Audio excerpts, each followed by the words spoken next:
বাংলাদেশের প্রাকৃতিক সৌন্দর্য আর রহস্যে ভরা একটি স্থান হলো সীতাকুণ্ড। সীতাকুণ্ড চট্টগ্রাম শহর থেকে মাত্র ৩৭ কিলোমিটার উত্তরে অবস্থিত। যারা ভ্রমণ পিপাসু তাদের বেড়াতে যাওয়ার সময় বা সুযোগের অভাব হওয়ার কথা না, কিন্তু গতিময় পৃথিবীতে মানিয়ে নিতে গিয়ে অনেক সময় সবাই একসাথে ট্যুর দেওয়া সম্ভব হয় না। তাই দিন দিন জনপ্রিয় হচ্ছে ডে লং ট্যুর। ঢাকা থেকে কম বাজেটে কিভাবে একদিনে সীতাকুণ্ডে ঘুরে আসা যায় তাই দেখানোর চেষ্টা করব আজকের এই এপিসোডে। এই ভ্রমণটা ছিল একেবারে অন্যরকম। মাথায় ছিল 4টা প্লেস একসাথে কিভাবে ঘুরবো তাও একদিনে। প্রথমে গিয়েছি চন্দ্রনাথ পাহাড়ে, তারপর গিয়েছিলাম গুলিয়াখালী সি বিচে, তারপর চলে গেলাম মহামায়া লেক দেখতে, যার সৌন্দর্য আমাদের মন জয় করে নিয়েছিল। আর সবচেয়ে বড় চমক ছিল আমরা গিয়েছিলাম নাপিতাছড়া ঝর্ণা দেখতে, কিন্তু মাঝপথে স্থানীয় লোকজন যা বলল তাতে আমাদের মাথায় আকাশ ভেঙে পড়ল। কি এমন ঘটেছিল সেখানে, কেনই বা আমরা আর সামনে এগোতে পারিনি? তাই জানতে পুরো ভিডিওটি দেখতে হবে। আসসালামু আলাইকুম, আমি ফারজানা। সবাইকে আমার চ্যানেলে স্বাগতম। আজকে আমি তোমাদের নিয়ে যাচ্ছি চট্টগ্রামের সীতাকুণ্ডের এক দারুণ ভ্রমণ গল্পে। চলো শুরু করা যাক আমাদের আজকের ভ্রমণ গল্প। আমাদের আজকের ভ্রমণ গল্প শুরু হয় ঢাকা সায়দাবাদ থেকে হানিফের একটি নন এসি বাসে করে। বাস ভাড়া পড়েছিল ৬৬০ টাকা করে জন প্রতি, আর এসি বাস ভাড়া ১,০০০ টাকা থেকে ১,২০০ টাকার মধ্যে। আল্লাহর নাম নিয়ে রাত ১২টার দিকে সায়দাবাদ থেকে সীতাকুণ্ডের উদ্দেশ্যে আমরা বাস যাত্রা শুরু করি। আপনারা চাইলে ট্রেনে চেপেও সীতাকুণ্ডে যেতে পারেন। ১০:৩০ কমলাপুর থেকে সীতাকুণ্ডের উদ্দেশ্যে একটি মেল ট্রেন ছেড়ে যায়। ট্রেনের টিকিট মূল্য ২৮৫ টাকা থেকে শুরু।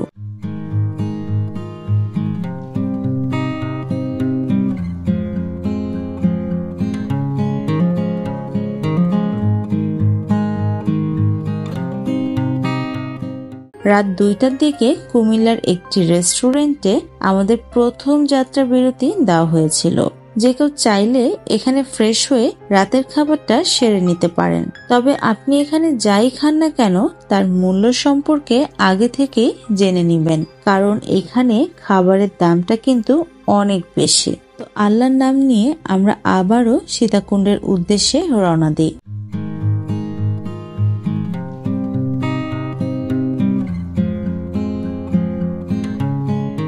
সারা রাত বাস জার্নির পর ভোর ৬টায় আমরা পৌঁছে যাই সীতাকুণ্ড।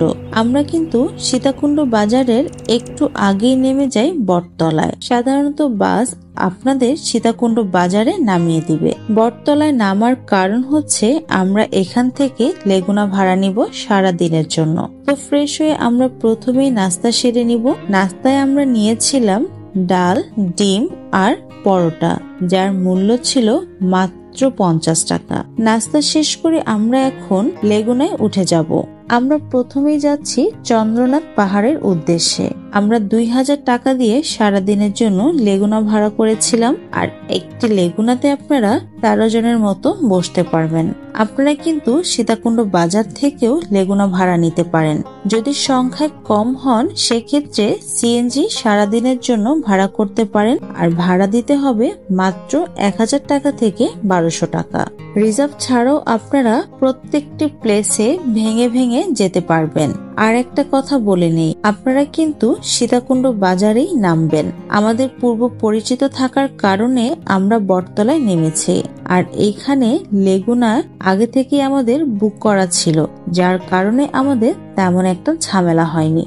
আমরা ৬:৩০ পৌঁছে যাই চন্দ্রনাথ পাহাড়ে। আপনারাও চেষ্টা করবেন সকাল সকাল এখানে চলে আসার, কারণ রোদ ওঠার আগেই আপনি যদি পাহাড় ট্রেকিং করতে পারেন সেক্ষেত্রে কিন্তু আপনার কষ্টটা অনেকখানি কমে যাবে।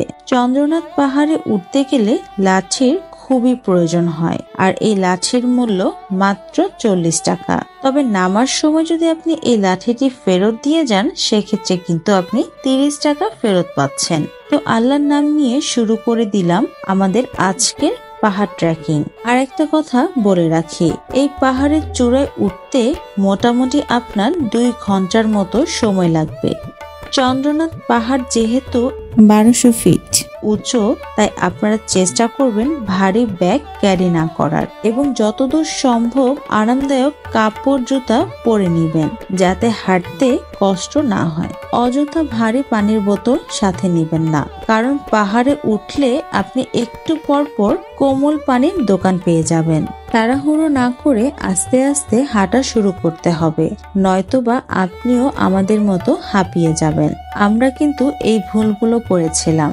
এখানে রাস্তা দুই ভাগে বিভক্ত।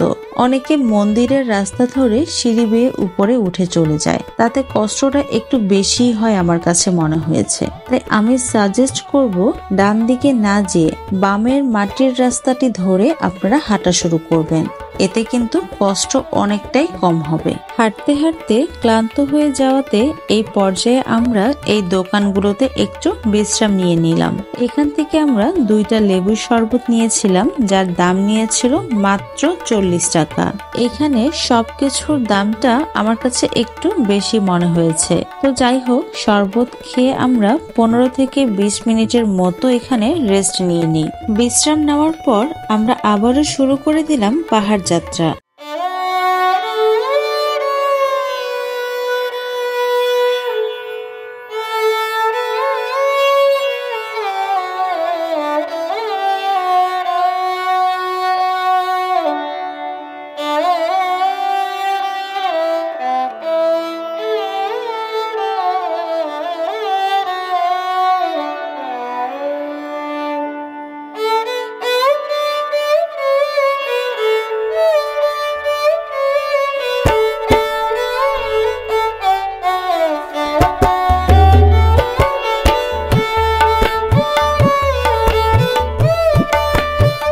চলুন হাঁটতে হাঁটতে জেনে নিই চন্দ্রনাথ পাহাড়ের কিছু তথ্য।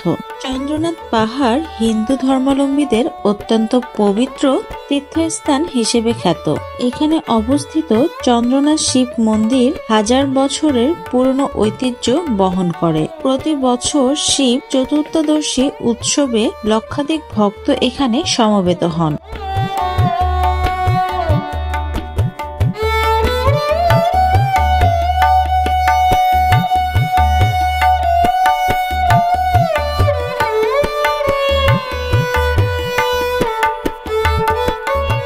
পাহাড় থেকে নেমে হালকা কিছু নাস্তা করে আমরা এখন চলে যাব গুলিয়াখালী সি বিচে। চন্দ্রনাথ পাহাড় থেকে গুলিয়াখালী আসতে মাত্র 40 থেকে 45 মিনিটের মতো সময় লাগে।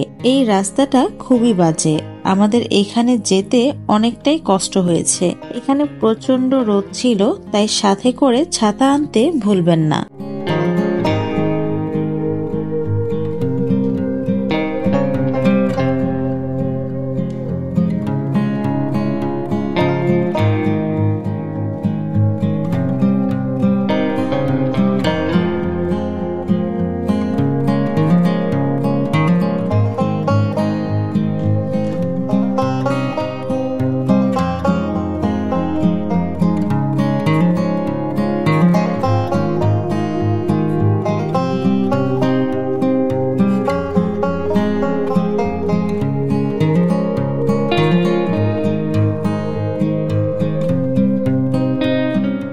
গুলিয়াখালী সি বিচ একটু অন্যরকম। এখানে সমুদ্রের জলে মিশে আছে সবুজ ঘাসের মাঠ। দূর থেকে মনে হয় যেন সাগর আর সবুজ জমিন এক হয়ে গেছে।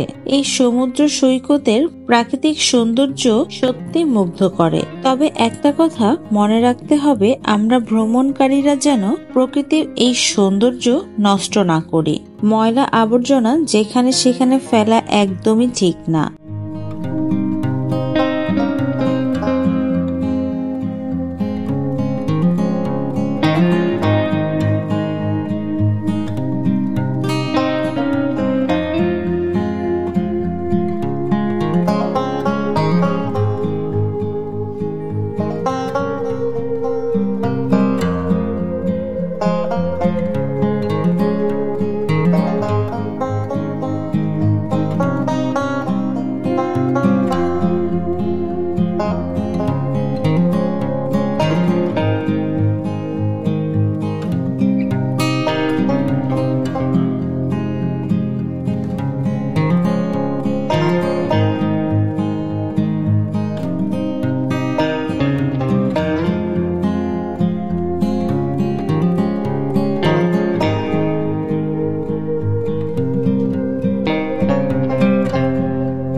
এখানে আপনারা চাইলে 50 টাকা দিয়ে সিট ভাড়া নিয়ে সমুদ্র সৌন্দর্য উপভোগ করতে পারেন।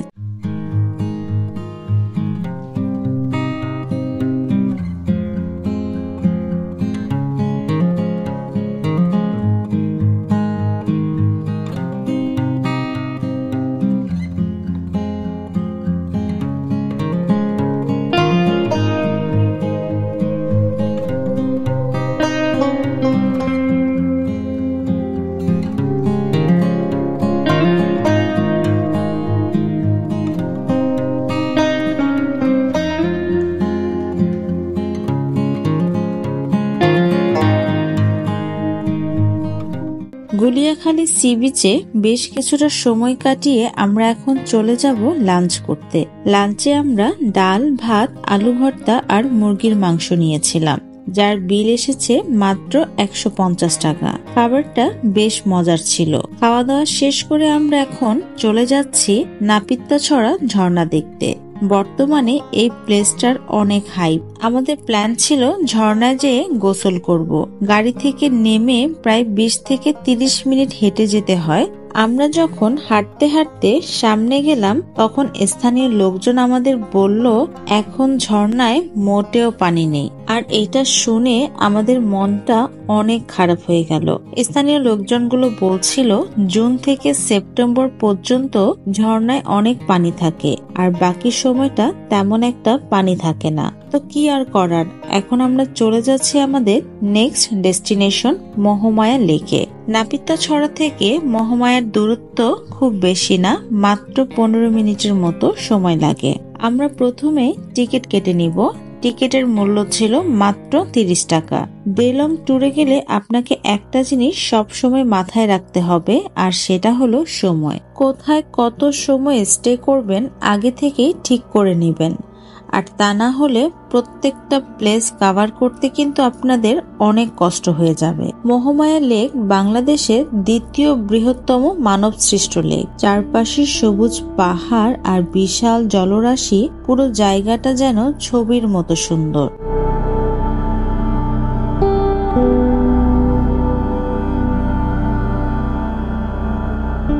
এখানে নৌকা ভ্রমণও করা যায়। শান্ত পরিবেশ আর হালকা বাতাস একটা জাদুকরী অনুভূতি দেয়। এখানে 200 টাকা দিয়ে 30 মিনিটের জন্য বোট ভাড়া নিয়ে পুরো লেকটা আপনারা চাইলে ঘুরে দেখতে পারেন। যারা আগে কখনো কাইকিং করেন নাই তারাও কিন্তু করতে পারবেন, কারণ কাইকিং করা খুবই সহজ। এই টলটলে পানিতে কাইকিং করে কিংবা ট্রলারে করে এই পাহাড় এবং বিস্তীর্ণ জলরাশি উপভোগ করার মধ্যে সত্যি একটা আনন্দ আছে। আপনারা চাইলে এখানে রাতে ক্যাম্পিং করে থাকতেও পারবেন। আপনারা নিজে কাইকিং করতে না চাইলে এখানে ট্রলারেরও ব্যবস্থা আছে। ট্রলার করে পুরো লেকটা আপনারা ঘুরে দেখতে পারেন।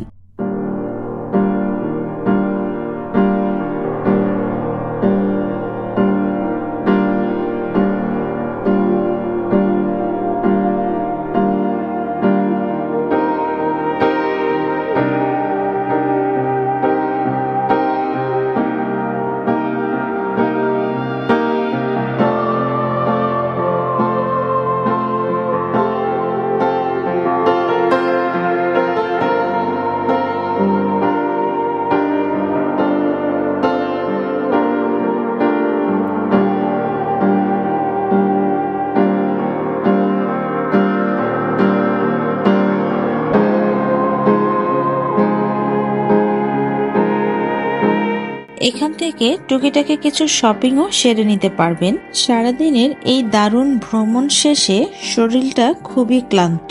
এবার আমাদের ফিরতে হবে বাড়িতে। এভাবে আমাদের সীতাকুণ্ডের ছোট্ট অসাধারণ ভ্রমণ শেষ হলো আজকের মতো। যদি আপনারা আমার আজকের ভ্রমণের গল্প পছন্দ করে থাকেন তাহলে কমেন্ট করে জানাতে ভুলবেন না। নতুন নতুন এরকম সুন্দর ভ্রমণের গল্প নিয়ে আবারও আপনাদের সামনে হাজির হব। আজকে এই পর্যন্তই। সবাই ভালো থাকবেন। আল্লাহ হাফেজ।